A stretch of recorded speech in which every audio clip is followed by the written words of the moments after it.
Yang masalah Nikita Mirzani dengan anaknya ya. Kalau saya melihatnya ini apa ya, sangat prihatin ya. Kenapa saya bilang sangat prihatin? Karena sejelek-jeleknya orang tua, ya enggak, sejelek-jeleknya orang tua nih. Terus juga kita katanya kita sebagai anak itu kagak boleh, ya enggak, melawan ataupun juga berprasangka kurang baik terhadap orang tua. Karena apa? Itu kita kalau sebagai anak, ini darah yang kita punya nih, ya enggak? Itu dari orang tua kita. Coba deh lu bayangin deh, apa kuat? Ini kita semuanya harus paham. Kita sebagai anak, kita harus merenung sejenak, ya enggak? Artinya apa yang saya bilang tadi? Lu kalau sebagai anak mau sombong kayak gimana, lu mau hebat kayak gimana, ya enggak? Lu mau kayak gagah kayak gimana? Lu tahu nggak? Darah daging itu semua dari air susunya orang tua, ya. Itu dari air susunya orang tua. Coba kalau kita sebagai anak, ya enggak, sama orang tua, artinya apa? Kita bilang sama orang tua nih ya, kita misalkan ada orang tua nih, kita kata kita kagak, artinya tersinggung sama orang tua. Kita bilang misalkan apa? Kita nyuruh orang tua itu dengan kata maaf aja itu kagak pantas. Buat saya luar biasa, luar biasa. Artinya apa? Dari dalam kandungan aja itu ibarat katanya yang namanya seorang anak itu udah makan daging orang tua. Kenapa saya bilang udah makan daging orang tua? Kalau kagak makan daging orang tua, mau dari mana aja makan? Itu rahmat Allah itu rahmat Allah itu. Perlu kita sadarin gitu. Emang kita kagak minta dilahirkan ke dunia ini. Tapi segala sesuatunya tentunya kita dilahirkan oleh orang tua kita ke dunia ini, itu bentuknya rahmat. Rahmat. Jadi itu adalah merupakan rahmat yang harus disyukuri. Coba 9 bulan Nikita Mirzani mengandung anaknya. Emang anaknya tahu tuh emaknya lagi susah, emaknya lagi banyak masalah, perjuangannya antara hidup sama mati. Emang tahu? Kan kagak. Tapi tulus, seorang ibu tulus melakukan itu tanpa ada pamrihnya. Sampai apa? Dikorbankan separuh badannya, makanan buat dirinya itu dikorbankan buat anaknya di dalam kandungan sampai 9 bulan. Coba lu bayangin. Lahir. Begitu lahir, ya enggak? Ngedennya aja tuh lahir, ya enggak? Berapa saraf yang putus? Ribuan bahkan jutaan saraf yang putus itu. Nih anak-anak dengerin nih. Itu ribuan jutaan saraf yang putus itu, robek. Bagaimana dengan sesar? Sama. Itu juga dirobek juga. Jadi kalau kita seperti itu, bayangkan seperti itu. Ya enggak? Bayangkan coba. Begitu lahir, disusuin, dikasih makan. Ya enggak? Sekolah ya disekolahin. Jadi udah kagak kan bisa dah. Kita sebagai anak mau kata apa sama orang tua, kita sekesal-kesalnya sama orang tua, kita mau bantah orang tua, nggak akan bisa. Gitu. Jadi bukan apa-apa. Yang saya bilang tadi, orang tua itu tulus, hatinya bersih. Orang tua hatinya bersih, mau kayak gimana pun orang tua sama anak tuh tulus, hatinya bersih. Apalagi seorang ibu. Apalagi seorang ibu. Apa kata Nabi Muhammad SAW? Ibumu, ibumu, ibumu, ibumu. Udah ibu. Ya enggak? Lu mau sukses ya adanya di situ. Lu mau maju ya adanya di situ. Nah sekarang kalau emak dikata-katain,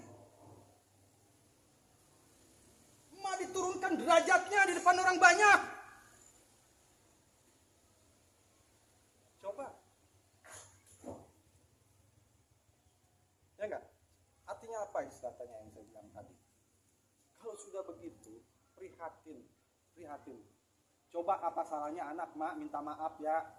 Loli hilap. Mak udah sampai di sini aja. Selesai.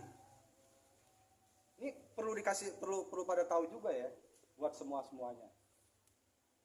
Anak muda dah khususnya.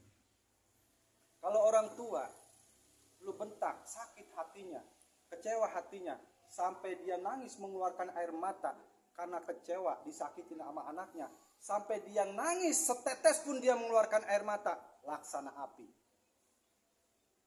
Kuat nggak lu anak? Coba lu bayangin itu. Malu nangis karena lu istilah katanya bentak, atau malu nangis karena lu sakitin, sampai dia setitik air matanya aja itu laksana api. Coba, itu Allah yang bikin itu. Tapi kalau malu, ya enggak, bisa Loli minta maaf. Udah deh, Loli lupa, Loli hilap, Loli minta maaf. Terus orang tua seneng, redo hatinya, ya enggak, sampai dia netesin air mata karena dia seneng, dia bahagia, anaknya udah sadar, emang itu yang diarah, maka setetes air matanya kalau dia bahagia itu laksana mutiara. Laksana mutiara. Ini kita sebagai anak, coba kita bahagiain deh orang tua kita. Gimana kayak caranya? Biar kita istilahnya menjadi anak yang benar-benar bisa, ya enggak, mendapatkan ridhonya orang tua. Susah. Enggak semua orang bisa mendapatkan ridho orang tua. Kita minta ridho aja semua anak mau didoain. Mak, saya minta doanya ya. Apapun bentuknya kita minta ridho. Kita minta doa sama orang tua. Ya enggak? Tapi untuk mendapatkan ridho orang tua itu enggak semua anak. Karena apa? Karena semuanya jadi kolbu di hati. Iya. Ketika anak minta doa, ya gue doain nih, ya gue doain tau. Ya udah. Tapi yang minta doa yang langsung dari hati, ridho dari orang tua, itu yang susah. Makanya ada istilah katanya, coba dah, lu baik-baik sama orang tua, lurusin orang tua yang benar, sampai istilahnya surga telapak kaki ibu, sampai istilahnya lu basuh dah kaki ibu lu. Saking apa itu? Saking kita pengen minta ridho. Dia tulus hatinya, dia ridho hatinya, kaya lu, sukses lu. Udah, semua jalannya emang dari orang tua. Jadi bukan apa-apa. Saya nih, Dohija, ya enggak? Bisa sukses kayak begini, dari mana lantarannya? Orang tua. Kalau bukan orang tua, siapa lagi? Coba lu pikir semuanya. Kalau bukan orang tua yang doain, siapa lagi? Kagak ada. Lu mau lari ke dukun, lu mau lari ke orang pinter, kagak ada. Semua kuncinya ada sama orang tua. Makanya kalau ada anak yang apa yang ngelawan orang tua di depan umum, jatuhin harga diri orang tua, gua nggak bisa bayangin. Nggak bisa bayangin. Jadi jangan main-main sama orang tua. Ya enggak? Kalau orang tua udah kagak redo hatinya, kalau orang tua udah kagak seneng hatinya, ya enggak? Apa yang lo bilang tadi? Langsak hidup lo. Susah hidup lo.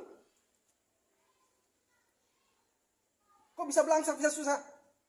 Orang tua yang lo lawan. Orang tua yang lu sakitin. Jangan harap lu bisa hidup bisa senang. Coba deh.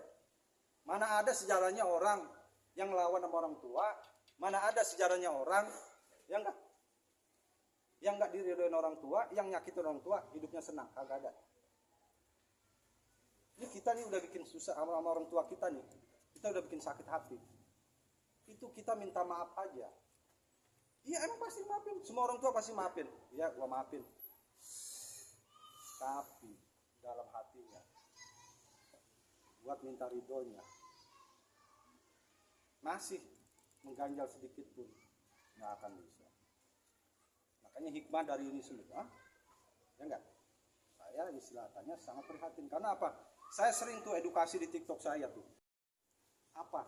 Ketika orang tua saya, ketika istilah katanya ajalnya sudah mau menjemput, karena istilah katanya orang tua itu benar-benar saya urusin, manggil saya, Tong sini. Ya mah ada apa? Gua redo apa lu tuh? Gua redo. Lu udah ngurusin gua dari gua hidup sampai gua sakit. Sampai gua istilah tadi udah begini. Gua redo apa lu? Udah. Gua ikhlas, gua redo. Gua doain lu kaya. Gua doain lu sukses. Nah itu. Begitu orang tua ngomong begitu, alhamdulillah. Apa? Semuanya istilah katanya Allah mudah uruskan, kasih urusin. Urusan saya dipermudah semua sama Allah. Benar ini. Kita ya istilah katanya ngobatin orang tua kagak seberapa, habis ratusan juta. Tapi gantinya ratusan miliar. Nih bisnis gue sukses kemana-mana. Ratusan miliar gue dapet. Gue ngobatin orang tua, istilah katanya habis ratusan juta. Tapi ketika orang tua ngomong begitu, gue ridho sama lu. Ratusan miliar gue dapet. Apa yang bisa lu banggain? Apa yang bisa lu dapet? Jangan orang tua seburuk-buruknya orang tua, ya enggak, yang saya bilang tadi, sebodoh-bodohnya orang tua, ya enggak, kagak bisa. Orang tua lu anggap di bawah lu. Orang tua lu anggap istilah katanya apa? Istilah katanya enggak lu hargai, enggak bisa. Karena apa? Yang gue bilang tadi, badan lu semua dari situ. Coba gue tanya nih, ada nggak? Ada, kalau emang nggak ada. Jadi loli mau kayak gimana aja milih sama pacarnya, dia mau kemana pun segala macam, nggak akan lari kepada apa? Asal muasal. Dari mana dia lahir, dari mana dia ada. Artinya apa istilah katanya? Sebenarnya bukan kagak setuju. Ini kita menjani sama pacar bukan nggak setuju, cuma caranya. Ya nggak? Coba nih istilah katanya, lagi sekolah, luar negeri sono, ya nggak, dia pacaran, nggak dilarang. Yang dilarang kenapa? Dari pacaran itulah istilah katanya sekolahnya ditinggalin. Kan begitu kan? Ya nggak? Sekolahnya ditinggalin. Nah, artinya apa istilah katanya yang saya bilang tadi? Wajar kalau orang tua istilah katanya takut kehilangan anaknya, takut istilah katanya dia sekolahnya berantakan. Entar dulu kawin mah gampang. Kalau udah lulus, udah jadi orang, baru kan begitu maunya.